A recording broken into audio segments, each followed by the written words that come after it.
Hello everyone, आजच्या व्हिडिओमध्ये आपण बघणार आहोत कन्सेप्ट ऑफ थ्रेड. प्रिव्हियस व्हिडिओमध्ये आपण प्रोसेस हा कन्सेप्ट बघितला होता. So process is called as active entity. तर ऍक्टिव्ह म्हणजे काय? जेव्हा आपला प्रोग्राम एक्झिक्यूट होतो at that time it becomes a process. So thread is also called as single sequence of stream within the process. आता आपल्याकडे बघा, इथे डायग्राम मध्ये एक प्रोसेस अवेलेबल आहे.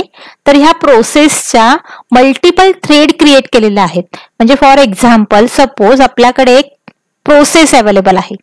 ही आहे तुमची लार्ज प्रोसेस.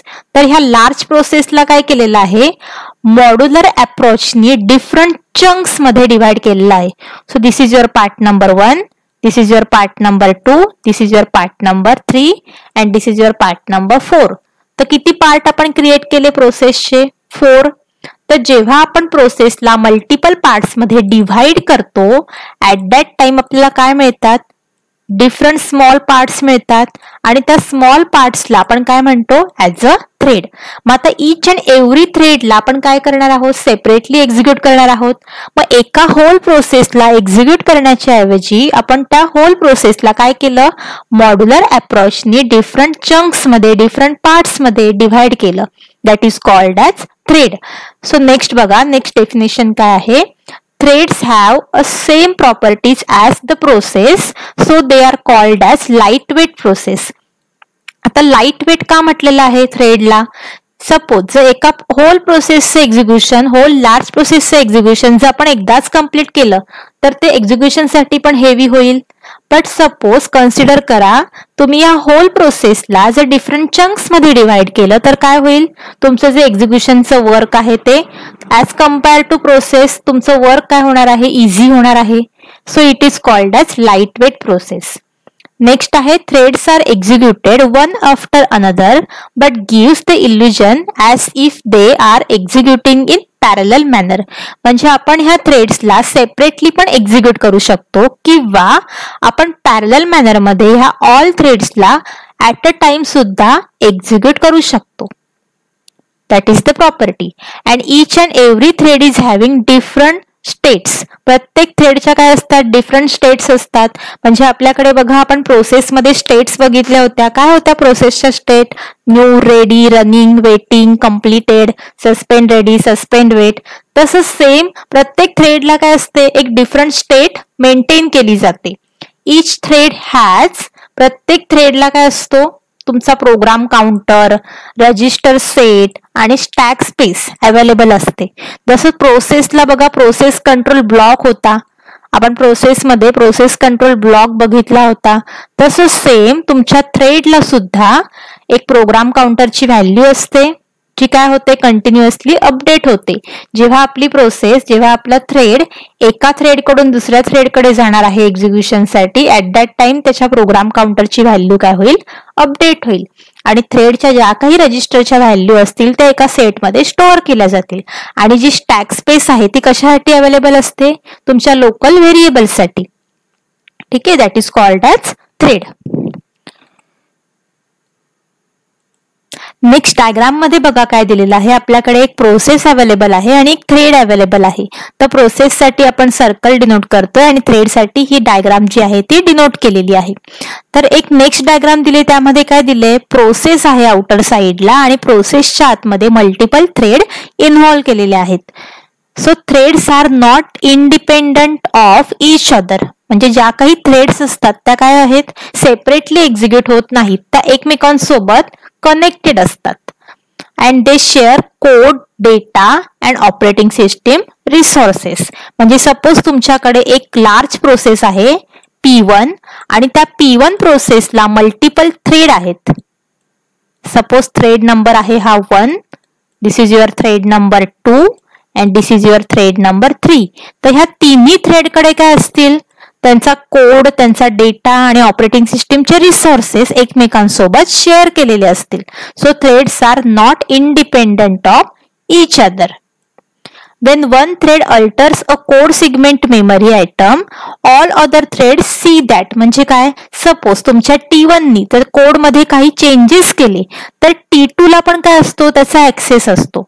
म्हणजे जो काही डेटा T1, T2 आणि T3 ह्या तिन्ही थ्रेड पैकी कोणीही त्यांचा डेटा जर सपोज अपडेट केला तर ह्या तिन्ही पण थ्रेड एकमेकांचा काय करतात, डेटा बघू शकतात. त्यांना काय असते, तेवढी ऑथॉरिटी असते. नेक्स्ट कन्सेप्ट आहे each thread belong to exactly one process and no thread can exist outside of the process. म्हणजे इथे डायग्राम मध्ये बघा काय दिलेलं आहे, ज्या काही थ्रेड आहेत त्या प्रोसेसच्या अंडर आहेत. ठीक आहे, प्रोसेसच्या बाहेर कोणतीही थ्रेड अवेलेबल नसते. Each thread represent a separate flow of control. प्रत्येक थ्रेडचा एक एक्झिक्युशन साठी फ्लो ऑफ कंट्रोल जो आहे तो काय असतो, डिफरंट असतो. So that is called as lightweight process. And threads provide a way to improve application performance through parallelism. म्हणजे काय, आपल्याकडे एकच प्रोसेस असायची, त्या प्रोसेसला आपण काय करायचो, एक्झिक्यूट करायचो. ऑपरेटिंग सिस्टीम आपल्या प्रोसेसला काय करते, एक्झिक्यूट करते. बट थ्रेड्स काय होतात, पॅरलल मॅनर मध्ये एक्झिक्यूट होतात. आणि जेव्हा प्रोसेसचं एक्झिक्युशन थ्रेडद्वारे पॅरलल मॅनर मध्ये केलं जातं तेव्हा ते एक्झिक्युशन काय होतं, फास्ट होतं. त्याच्यामुळे जो काही परफॉर्मन्स आहे तो काय झालेला आहे, ऍप्लिकेशनचा इम्प्रूव्ह झालेला आहे because of threads. Next topic आहे similarities and difference between threads and process. तर बघा फर्स्ट ऑफ ऑल आहे आपल्या सिमिलॅरिटीज. तर सिमिलॅरिटीज मध्ये काय दिलेलं आहे, in case of similarities only one thread or process is active at a time. तर थ्रेड आणि प्रोसेस मध्ये काय आहे सिमिलॅरिटी, फक्त एक थ्रेड किंवा एक प्रोसेस काय असते, ऍट अ टाइम ऍक्टिव्ह असते. बाकीच्या प्रोसेस आणि बाकीच्या थ्रेड्स काय असतात, इनऍक्टिव्ह स्टेज मध्ये असतात. Within process both execute sequentially. म्हणजे प्रोसेसमध्ये आणि थ्रेडमध्ये काय आहे, सिक्वेन्शियल मॅनर मध्ये एक्झिक्युशन केलं जातं. तर सपोज आपल्याकडे कन्सिडर करा टोटल 4 प्रोसेस किंवा टोटल 4 थ्रेड अवेलेबल आहेत. तर सगळ्या स्टार्टिंगला फर्स्ट नंबर आहे ती एक्झिक्यूट होणार, देन सेकंड, थर्ड आणि फोर्थ अशा मॅनरमध्ये सिक्वेन्शियल मॅनरमध्ये काय होतं, एक्झिक्युशन कम्प्लीट केलं जातं. Both can create children.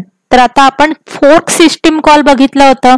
तर फोर्क सिस्टीम कॉल मध्ये काय दिलेलं होतं, सपोज आपल्याकडे एक पॅरेंट प्रोसेस असेल तर पॅरेंट प्रोसेस काय करते, मल्टिपल चाइल्ड प्रोसेसला क्रिएट करू शकते.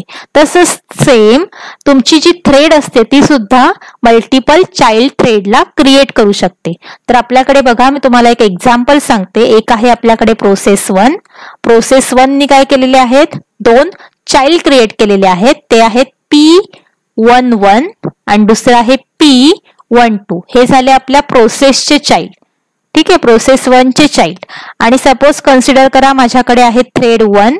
तर थ्रेड 1 नी काय केलेले आहेत, 2 चाइल्ड क्रिएट केले आहेत, थ्रेड 11 आणि थ्रेड 12. हे आपले काय झाले, चाइल्ड थ्रेड. तर both can create the childrens means process सुद्धा चिल्ड्रनला क्रिएट करू शकतात आणि थ्रेड सुद्धा चिल्ड्रनला क्रिएट करू शकतात. तर आता दोघांमध्ये डिफरन्स काय आहे, threads are not independent but process are independent. म्हणजे इच अँड एव्हरी प्रोसेसचं एक्झिक्युशन सेपरेटली होऊ शकतं. सपोज एका प्रोसेसनी जर काही चेंजेस केले तर ते दुसऱ्या प्रोसेस पासून त्याचे डिटेल्स हाईड केलेले असतात. But in case of thread आपण आत्ताच बघितलं की ह्या ज्या थ्रेड्स आहेत त्या इंडिपेंडंट नाही आहेत. म्हणजे समजा आपल्याकडे थ्रेड 11 आणि थ्रेड 12 आहे. जर थ्रेड 11 नी जर काही डेटा चेंज केला तर तो डेटा थ्रेड 12 ला सुद्धा काय असतो, विजिबल असतो. देन सेकंड आहे threads are design to assist each other and process may or may not do it. म्हणजे काय दिलेलं आहे बघा, जर काही एका थ्रेडमध्ये जर काही प्रॉब्लेम ऑकर झाला तर दुसरी थ्रेड काय करते, त्याला तो प्रॉब्लेम ऑकर करण्यासाठी, प्रॉब्लेम पासून रिमूव्ह करण्यासाठी हेल्प करते. But in case of process असं होत नाही. जर एका प्रोसेसमध्ये जर काही इश्यू असेल तर दुसऱ्या प्रोसेसचा त्याच्याशी काहीही संबंध नसतो. इच अँड एव्हरी प्रोसेसचं एक्झिक्युशन डिफरंट मॅनर मध्ये एक्झिक्यूट केलं जातं. That is the difference between your process and thread. Next diagram बघा दिलेली आहे आपल्याकडे single process P with single thread. त्यामध्ये ओनली वन प्रोसेस अवेलेबल आहे आणि त्या प्रोसेसकडे ओनली सिंगल थ्रेड अवेलेबल आहे. त्याच्यामध्ये आपला जो काही कोड आहे तो एकच प्रोसेस असल्यामुळे त्याच्या एका थ्रेड सोबत काय केलेलं आहे, शेअर केलेला आहे. आणि थ्रेडमध्ये रजिस्टर मेमरी, काउंटर व्हॅल्यू आणि स्टॅक लोकेशन सेव्ह केलेले असतात आणि त्यामध्ये डेटा आणि फाइल्स अवेलेबल असतात.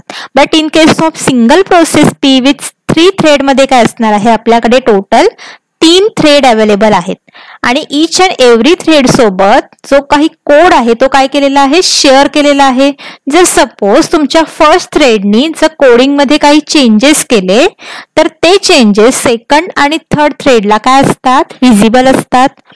आणि त्या ईच अँड एव्हरी थ्रेड सोबत डेटा आणि फाईल सुद्धा काय केलेले आहेत, शेअर केलेले आहेत. बट डायग्राम मध्ये बघा प्रत्येक थ्रेडकडे स्वतःची ओन रजिस्टर मेमरी, त्याच्यानंतर ओन काउंटर व्हॅल्यू आणि ओन स्टॅक लोकेशन्स अवेलेबल आहेत.